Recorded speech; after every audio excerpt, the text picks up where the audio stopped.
അങ്ങനെ നമ്മൾ മലയാളികളുടെ ട്രോളുകളും കളിയാക്കലുമെല്ലാം ഏറ്റുവാങ്ങിയെടുത്ത അമേരിക്കൻ നിർമ്മിത ബ്രിട്ടീഷ് റോയൽ നേവിയുടെ F-35 യുദ്ധവിമാനം കേരളത്തോട് ബൈ ബൈ പറഞ്ഞ് പറന്നുയർന്നിരിക്കുകയാണ്. എങ്ങനെയും ഈ മലയാളികൾക്കിടയിൽ നിന്നും ഒന്ന് കഴിച്ചിലായാൽ മതിയായിരുന്നു എന്ന് ബ്രിട്ടൻ ചിന്തിച്ചു തുടങ്ങിയിട്ട് നാളുകൾ 37 ദിവസമായി.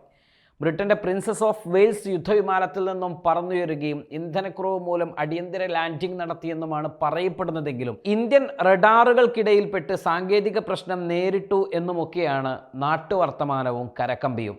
വിമാനം തിരുവനന്തപുരം വിമാനത്താവളത്തിൽ റൺവേക്കരികിൽ ലാൻഡിംഗ് നടത്തിയ ഉടനെ പൈലറ്റ് വിമാനത്തിനരികിൽ നിന്നും മാറാതെ കസേരയിട്ട് ഇരുന്നത് മുതൽ മലയാളികളുടെ ട്രോളുകൾക്കും ഇടയായിട്ടുണ്ട് പാവം F-35.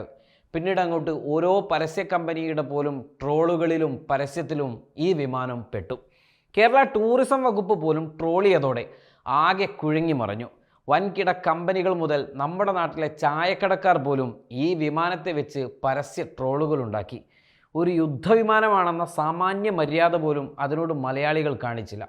ഒടുവിൽ വിമാനം പൊളിച്ചിട്ടാണെങ്കിലും കൊണ്ടുപോകുമെന്നായി ഒരു വേള സംസാരം. ഏതായാലും അത് വേണ്ടി വന്നില്ല.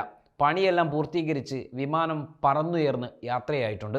ഇനി തകർന്നു വീണാലും ഈ മലയാളികളുടെ നാട്ടിൽ ലാൻഡിംഗ് നടത്തി നാണം കെടാൻ വയ്യ എന്നാകും ഇവർ ഇപ്പോൾ ചിന്തിക്കുന്നുണ്ടാവുക. വിമാനം ഉയർന്നു പൊങ്ങുന്ന ദൃശ്യം കണ്ട് കണ്ണേ മടങ്ങുക എന്ന വേദനയോടെ കുറിപ്പും എഴുതിയിട്ടുണ്ട് ഈ ഘട്ടത്തിലും മലയാളികളുടെ ഭാഗത്തും തെറ്റുണ്ട്.